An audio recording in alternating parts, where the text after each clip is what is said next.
পারিনি, যদিও আমি এই কনসেপ্টটা যখন আমার সাথে মিনহাজ শেয়ার করেছিল, আই ওয়াজ রিয়েলি থ্রিলড, কারণ এত সুন্দর একটা concept. It's science based lifestyle for brain and strength. আমি এই বিষয়টাতে একটু পরে যাব, তার আগে আমি একটু ধন্যবাদ দিতে চাই যারা আমাদের সাথে কোলাবোরেশনে আছেন। আমাদের সাথে কোলাবোরেশনে আছে আমেরিকান ওয়েলনেস সেন্টার।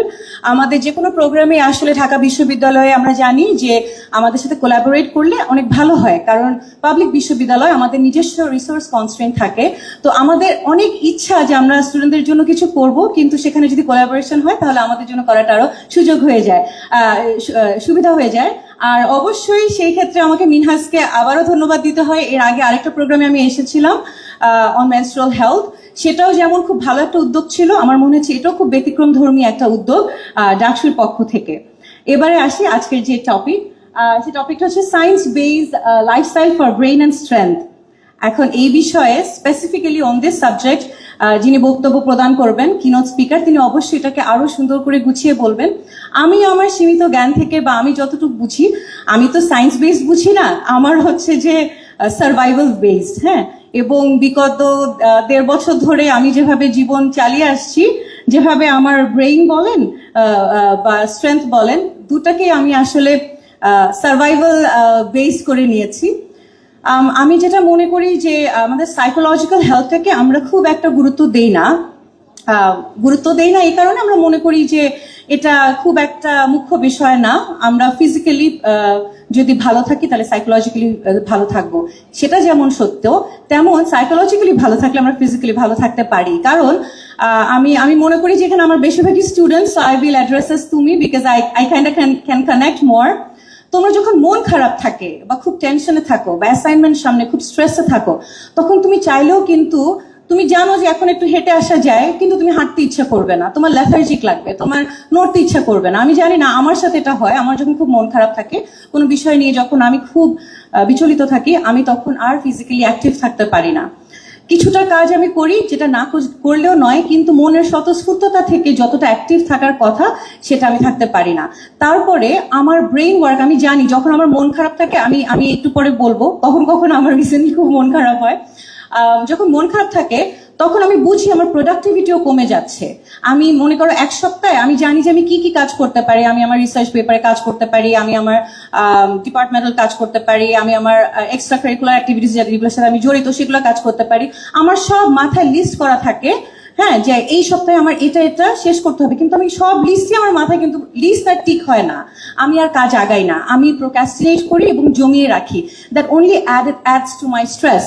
তো আমার মনে হয় যে আমাদের ব্রেনটা সচল বা অ্যাক্টিভ থাকে যখন আমাদের মনটা খুব অ্যাক্টিভ থাকে। তো সেটা আসলে এক ধরনের সেলফ প্র্যাকটিস একটা বিষয়। সেটা আসলে আমি মনে করি যে কেউ তোমাকে মন ভালো করে দেওয়ার রেসপন্সিবিলিটি কেউ নিতে পারবেও না। নিজের মধ্যে স্ট্রেংথ যোগান দেওয়া, শক্তিটা যোগান দেওয়া কমপ্লিটলি তোমার উপরে। তুমি সাহায্য চাইতে গেলেও তুমি আল্লাহর কাছে সাহায্য চাইবা বা সৃষ্টিকর্তার কাছে সাহায্য চাইবা, কিন্তু এই বাদে তুমি যখনই মনে করবা যে আশেপাশে ও কেন আমাকে সাহায্য করলো না, এ কেন আমার সাথে এরকম করছে, তখন তুমি ডিপেন্ডেন্ট হয়ে যাবা অন্য একজন মানুষের প্রতি। এবং মানুষ কিন্তু আসলে দিন শেষে তোমারটার আগে নিজেরটা দেখবে, তার স্বার্থ দেখবে। তুমি যখন মনে করবে যে সে আমারটা দেখলো না কেন, তখন তুমি যখনই তোমার ডিপেন্ডেন্সি গ্রো করবে, তুমি দেখবা যে তোমার মেন্টাল স্ট্রেংথটা কমে যাচ্ছে। মেন্টাল স্ট্রেংথ কমে গেলে তোমার ব্রেইন অ্যাক্টিভিটি কমে যাবে, কারণ তোমার কিছুই করতে ভালো লাগবে না, because you are dependent on somebody else feeding into that confidence in you. That dependency creates a lack of confidence, a lack of conviction, and something that you want to do with the help of others. যে ও এরকম করলে হয়তো আজকে আমার মন ভালো থাকলে আমি কাজটা শেষ করতে পারতাম। No, don't do that. আচ্ছা, রিসেন্টলি আমি যেটা বলেছিলাম যে আমি দেখলাম যে আমি আমার মেন্টাল স্ট্রেংথটাকে অনেক বেশি গুরুত্ব দিই। হ্যাঁ, আমি তোমরা জানো যে অলরেডি আমি কিছু না হলেও বাংলাদেশে আমার মনে হয় কোনো একটা ইস্যু হলেও সবার আগে আমাকে সেখানে কিভাবে টেনে এনে রেলেভেন্ট করা যায় তার প্রচেষ্টা চলছে। It's not even relevant with me. আজকে একজন তারকার কোনো একটা পার্সোনাল লাইফে চেঞ্জ আসলো, আমি দেখছি আমার ছবি দিয়ে ছবি বানানো হচ্ছে। হাউ ইজ ইট রেলেভেন্ট, তাই না? এবং আমি আরেকটা কথা আমি বলি, হ্যাঁ, আরেকটা কথা আমি বলি, আমরা মেন্টাল হেলথ একটু, ইফ ইউ এক্সকিউজ মি, আমি এই ফোনটা একটু ধরবো, একজন আমার জন্য বাইরে ওয়েট করছে, আমি তাকে একটু বলবো ঢুকতে। আচ্ছা মিনহাজ, তুমি কি কাউকে একটু পাঠাতে পারবা? একটা আপু আছে, সুমিনুর আপু, এই যে এই নাম্বারটা, ওনাকে জাস্ট রিসিভ করে হোয়াটসঅ্যাপে ওখানে এখানে নিয়ে আসতে পারো। আচ্ছা, কল দিয়ে দাও ডাইরেক্ট। আচ্ছা, সরি, কারো একজনকে, এই যে এখানে আবার একটা এক্সাম্পল দিই। আমি ফোনটা না ধরলেও পারতাম, আমি ওনাকে কিছুক্ষণ দাঁড়া করে রাখতে পারতাম, উইচ ইজ আমি একটা স্পিচের মধ্যে। আমি কেন করিনি?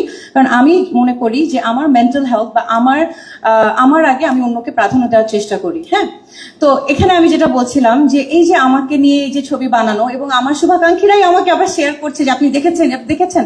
আমি তো দেখেছি, কিন্তু আপনার তো চিন্তা করতে হবে যে এটা আমাকে বারবার দেখালে আমার মেন্টাল হেলথে কি ধরনের কষ্ট হচ্ছে।